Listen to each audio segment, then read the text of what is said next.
आजचं मागणी प्रकरणातील भंग आहे. मागणी म्हटलं म्हणजे सप्ताह. मग सप्ताह कोणता आहे तर श्रीमद भागवत सप्ताह. मग काय काय लोक म्हणतील श्री भागवत सप्ताह म्हणजे काय? हा भागवत भागवत भागवत लेस ऐकलं महाराज. अरे पण तुम्हाला माहित आहे दररोज चहा पितो ना, सकाळी उठल्याबरोबर माहित आहे की ती विष आहे, पण ते घेतल्याशिवाय पुढचं कामच होत नाही. हा अगोदर टॉनिक लागतं आपल्याला. बरं ते चहा करताना दररोज भांडं घसवावं लागतं. ही बी गोष्ट बरोबर आहे ना. मग तसं भागवत भागवत काय दरवर्षी अमुक. अरे भागवताची अशी प्रक्रिया आहे, आता जास्त काही सांगत नाही, पण थोडं भजन करा मग सांगतो थोडस. विठाला विठाला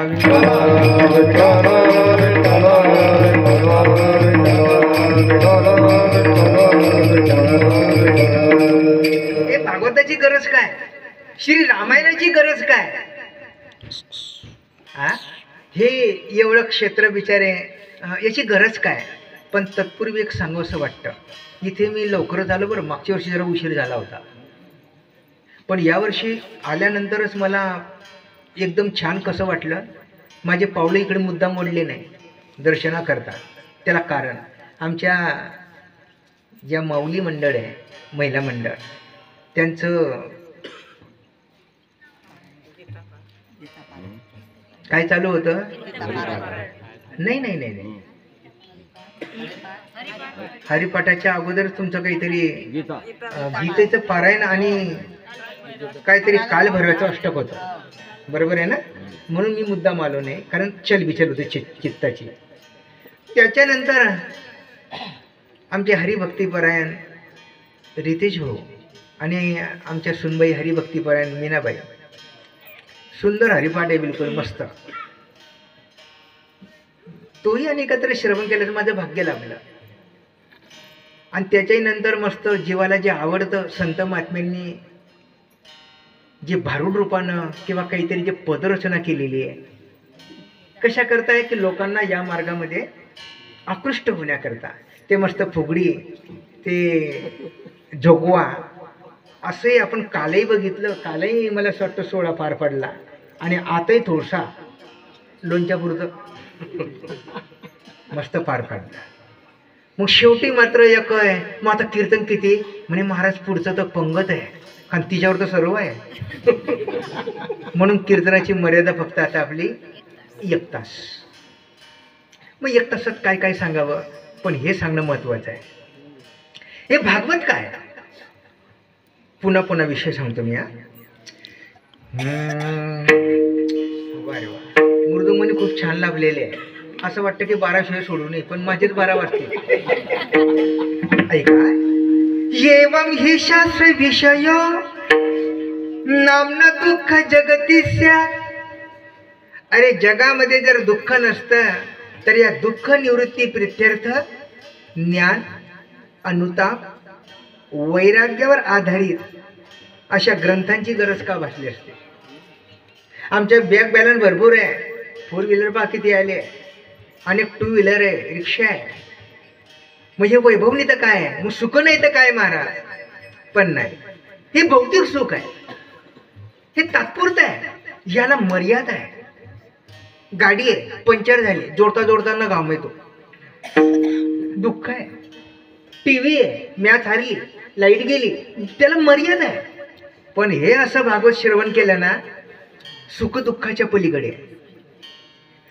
किती फायदा झाला तरी त्याचा आनंद नाही, अरे किती दुःख झालं तरी त्याच्या वेदना नाही. याच्याही पलीकडे जे सुख आहे ना, त्या सुखाला म्हणतात ब्रह्मसुख. नीट आहे का? त्या सुखाला म्हणतात आत्मसुख. किंबहुना सोये जीव आत्मयाची लाये, तेथे जे होय तया नाम सुख. अरे मी जीव नसून शिव आहे, हे जगत नसून माझा परब्रह्म भरलेला आहे, अशी अनुभूती, अशी आत्मप्रचिती जीवाला जे श्रवण केल्यामुळे होते त्याला म्हणतात ते हे राया भागवत जान. मुख्यत्वे भक्ती प्रधान, भावे करिता भगवत भजन, अज्ञानी जीव उद्धरती. अरे भगवंताने आपल्यासारख्या लोकांचा उद्धार करण्याकरता याची निर्मिती केली. सर्व लोकानुग्रहार्थम उद्धवम निमित्त कृत्य. मी नेहमीसाठी विषय सांगतो. तरवया जना केले भागवत, तरवया जना केले भागवत, ओ तरवया जना केले भागवत, तरवया जना केले भागवत, ओ तरवया गोवडे गोपी भक्त माता पिता, गोवडे गोपी भक्त माता पिता, गोवडे गोपी भक्त माता पिता, गोवडे गोपी भक्त माता पिता, गोवडे गोपी भक्त माता पिता,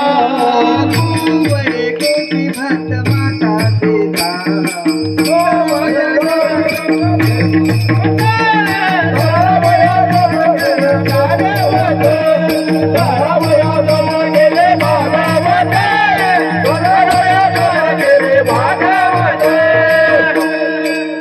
कशा करता नंबर कोणाचा आहे? तरावया जन, आपल्यासारख्या लोकांचा उद्धार करण्याकरता. मग गोवडे, मग गोपी, मग भक्त, आणि शेवटी नंबर लावला माता पिता. म्हणजे भगवंताला आपल्यासारख्या जीवांची किती काळजी आहे. हा, ते लहानसं मुलगा खेळता खेळता बाहेर पडतं तरी आई त्याला ताणते आणि त्याला दूध पाजते. नाही त्याला बिस्किट वगैरे देते, खाऊ घालते. लगेच त्याचं सर्व चित्त तर खातो बरं का, तो भूक असते, पण भूकपेक्षाही त्याचं चित्त कशावर असतं? खेळामध्ये. तरी आई त्याला ताणते. हा, मोठं झालं की जास्त बिघडतं. आता हे बी सांगू, पहिलिया बाळदसे आई बाहेची पिसे, ते सरे मग श्रियाचे बोलवणी ठाके. मोठं झाला, लग्न झालं, लहानपणी आईच्या हातचं खूप चालत होतं, चहा दूध काय नसेल ते, आणि मोठं झालं की लगेच तणफण करतं. आई म्हणते काय करतो रे, आणि काय भाजी करता, आणि मी वाढू का माझ्या हातानं? नको. अरे ते सख्खीमध्ये गेली ती येईन आता. महा म्हणतो मी कुठे तसं म्हणतोय. आणि ती आली की मग म्हणतो मग आता वाढ. आई म्हणते का रे? नाही आई तुला कशाला त्रास देऊ, नाव आईचं पण किती आवडतं. तसं या जीवाला हा देवनी आवडत, या जीवाला विषय आवडतो. संत महात्मे कथा कीर्तन प्रवचन भारुडाच्या रूपानं, हरिपाठ रूपी रूपानं जीवांना आपल्याकडे ओढतात. अरे हे टाळघे आणि भगवंताच्या रंगात रंग. पण जीव मात्र जसं लहान बालक पडतं तसं आपली धाव विषयाकडे. बरी विषयाची धाव साधी नाहीये ते सांगण्याच्या अगोदर असं श्रीमद भागवत.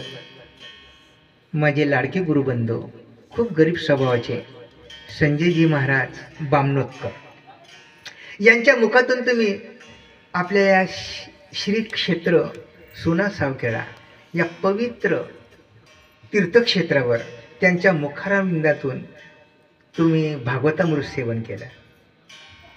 म्हणून आज 7वा दिवस मग अभंग कोणता निवडावा म्हणून मागणीपर या प्रकरणातील हा अभंग निवडला. आता आपल्या विषयाकडे पुन्हा वळतोय. तसा हा जीव, याच्या जन्मातला विषय आवडत नाही. नीट लक्ष द्यावा. कर्मानुसार जीवाला हे जे डुकर, कोंबळ, कुत्रा, मांजर, सर्प, गटारीमध्ये किडे, ही सर्व योनी जीवाला विषयामुळे प्राप्त होतात. देह बदलतोय, देह बदलतोय, पण जीवाची जी वासना आहे ना विषयाची ती बदलत नाही. याला प्रमाण नाथमारक किती सुंदर सांगतात ते ऐका. अनादि संसार मायेच्या ठाई, नित्य विषय भोगिले पाही, ते ठसावले चित्ताचे ठाई, वारंवार देही सेविता. हा, अनंत जन्मामध्ये हा जीव विषयाचं सेवन करतोय. आता काय सांगू, जरा महिला मंडळांची संख्या जास्त आहे, पण थोडंसं टचिंग करणं माझं काम आहे. तित्तर पत्थर चुंबत आहे. कोणता पक्षी? तितर. हा, तितर पक्षी चुम्मत है, काय चुम्मत करतोय? पत्थर. तितर पत्थर चुम्मत है, उसको न छोड़े काम. जो घी शक्कर खावत है, उनके तो जानी राम. अरे तितर नावाचा पक्षी मान खडे खातो. अरे आपण चांगले चांगले पदार्थ खातोय. सकाळचा नाश्ता वेगळा, काजू बदाम पिस्ता. हा, आता हे काही जास्त सांगत नाही मी. मग आपल्याच्या विषयामध्ये केवढी तंत्र आहे आपली, हे इथे कीर्तनात सांगण्याची गोष्ट नाही, स्वतः अनुभव तुम्ही घेतच आहात. अनेक जन्मामध्ये या जीवाला विषय काही सोडत नाही. तो इतका चिटकलेला आहे आणि तो इतका दृढ झालेला आहे ती इच्छा, की त्याचं रूपांतर वासनेमध्ये होत आहे. कशात? वासनेत. जसं पाण्याची वाफ झाल्यानंतर त्याचं रूपांतर जसं ढगात होतं, नीट आहे का, तसं आमच्या ठिकाणची जी इच्छा आहे तिचं रूपांतर इतकं पक्क होतं. आणि ते पक्क झालेल्या इच्छेचं रूपांतर ज्याच्यात होतं त्याला म्हणतात वासना. विठाला विठाला विठाला विठाला विठाला.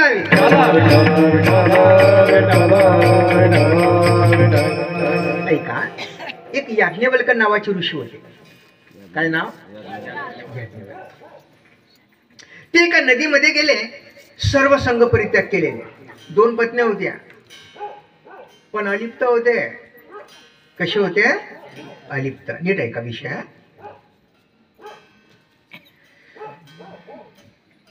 त्यागून या राज्य संपत्ती, राजे जाऊनी वनाप्रती. स्वहे परमार्थ साधती, विषयाशक्ती थुंकोनी. तुम्ही भागवतात ऐकले असे, अनेक प्रकारचे राजे, जडव्रत राजा वगैरे सर्व संपत्ती सोडून वनामध्ये तपश्चर्या करण्याकरता गेले. हे भागवत आहे आपलं. त्यागमय भूमी आहे. याज्ञवल्क ऋषी एक वेळ नदीमध्ये स्नान करता करताना देवाचा, जसं आपण पंढरपूरला चंद्रभागेमध्ये गेले, काय करतो आपण? घेतो ना पाणी, घेतो. ओम पुंडलिका वरदेहरी विठ्ठल श्री ज्ञानदेव तुकाराम पुंडलिकाय नमः. बरोबर आहे ना? हे विठ्ठलाय नमः, ओम माता पिताय नमः. आपण तिथलंच पाणी घेतो तिथेच टाकतो, पण फळ मिळतं. त्याचे दिले त्याचे पावे फळ. आपण मोठी हुशार आहे त्या बाबतीत. विठाला विठाला.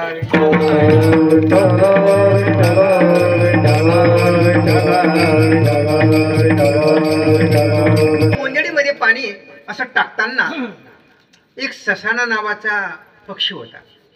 काय नावही मस्त, ससाना. म्हणजे सशाले आणतो तो का? बरोबर आहे ना? तो आपल्या पंजामध्ये इतकी ताकद असते की तो आपल्या ताकदीनं किती दुरून तरी उडी मारतो आणि शापदांना वर नेतो. तुम्ही गरुड बघितलं असेल. गरुड काय करतो? इतकी सूक्ष्म नजर आहे त्याला. असा दुरून बिलकुल येतो पटकन ते घार किंवा गरुड आणि पटकन भक्ष्य उकलतो आणि नेतो. काय ताकद भगवंतानं कोणाला कशात शक्ती दिलेली आहे. विठाला विठाला विठाला.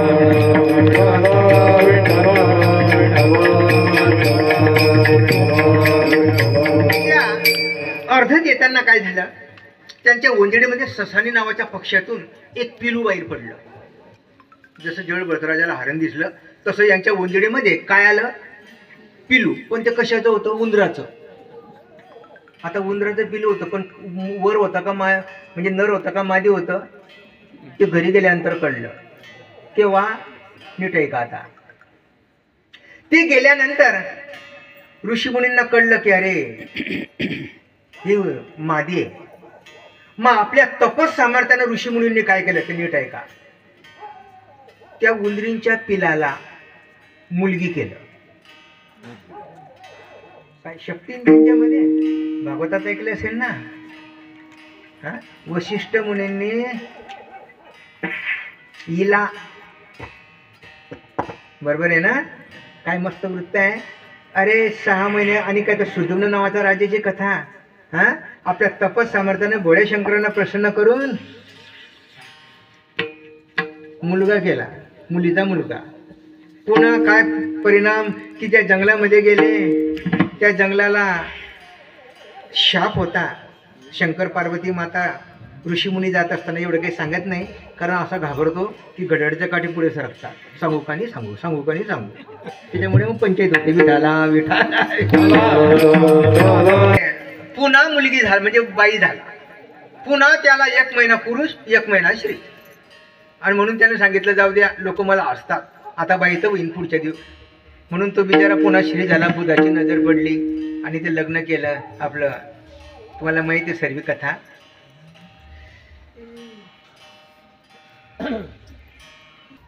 ती पिली तपस सामर्थ्याने मुलगी केली. ती मुलगी थोडीशी मोठी झाली, 12 वर्षाची. आता पूर्वीच्याकडे लहानपणी लग्न करायचे 9 ते 12च्या दरम्यान. नीट आहे का वय शरीर भाऊ. का ग बेटा पिंकी, काय नाव ठेवलं होतं? हां मला माहीत नाही बरं, मी येतं माझ्या मनातलं लावलं पिंकी, नाही तर म्हणसान पिंकी होतं का त्या टायमात. बोललेलं बरं, खरं बोललेलं बरं. पिंकी काय पप्पा? आता ते पप्पा म्हणत का तात, पण मी पप्पा म्हणतो मुद्दा. काय पप्पा? बेटा तुझं लग्न करायचं आहे बघ, तो सूर्य उद्याला येतोय, किती सुंदर आहे का हा, हा लोकांना किती उपकार करतो. बेटा माझं तपस सामर्थ्य आहे, तो तुझ्याशी काय लग्न करणार नाही. तुला पसंत आहे का तो सूर्य? म्हणजे नाही, मला नाही तो प्रिय. अगं तो सूर्य किती सुंदर. पप्पा नाही सांगितलं तुम्हाला, मला नाही आवडत. अगं का आवडत नाही? म्हणे तो असा तापतो. आता सुरुवात होते ना तापायला. माझ्या एका मित्राचा फोन आला आजच सकाळी. काय रे बाबा? म्हटलं काय, उठला का तू? त्याचं म्हणणं बरोबर आहे, कारण मी लवकर उठतच नाही. माझ्यासारखा आळशी बुवा तुम्हाला सापडणार नाही कुठे. बरं जाऊ द्या. म्हटलं हा वोची आपण घेतली आज, बरं लवकर सुधारली. अरे आपल्याकडे ऊन आहे का? कारण तू होता पुण्याला. म्हटलं हो भाऊ जरा तपताय. अरे तपताय का आपल्याकडे? इथे नाही भाऊ, इथे मस्त वाटतं. मग मी आता नंतर येशील थोड्या वेळात. पप्पा मला सूर्य आवडत नाही का? तो जास्त तापतो आणि म्हाताऱ्या माणसाचे बिडार गोंडवतो. इतका तापतो तो. चंद्रमेजे अलांचन मार्तंड जे नाही, मला नाही आवडत. तेवढ्यामध्ये काय करा या पोरीला गळा. आता तेवढ्यामध्ये तो सूर्य उदयाला येतोय आणि मोठा पर्वत दिसला. का ग किती सुंदर दृश्य आहे का, किती मोठा आहे का हा पर्वत. सांग याच्याशी लग्न करायचं आहे का? तो काय करणार नाही तुझ्याशी लग्न? पप्पा मी सांगते तुम्हाला, मला नाही आवडत तो. अगं पण पर्वत आवडत नाही म्हणे का? म्हणे तो भला मोठा आहे. कसा आहे तो? काय करागडा या मुलीला. तेवढ्यामध्ये सर बिलकुल आकाशामध्ये बघितलं, मस्त काळा मेघ होता. अगं इकडे लोकांना उपकार करणारा हा मेघ आहे. हा जर नसेल तर लोक जीवन जगू शकणार नाही. आणि शेतकरी काड्या मातीत मातीत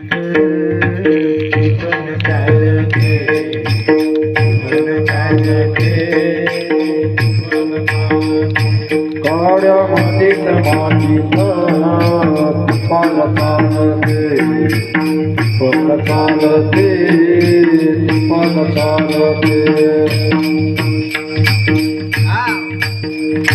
आपल्याला बी टाइम कमी आहे.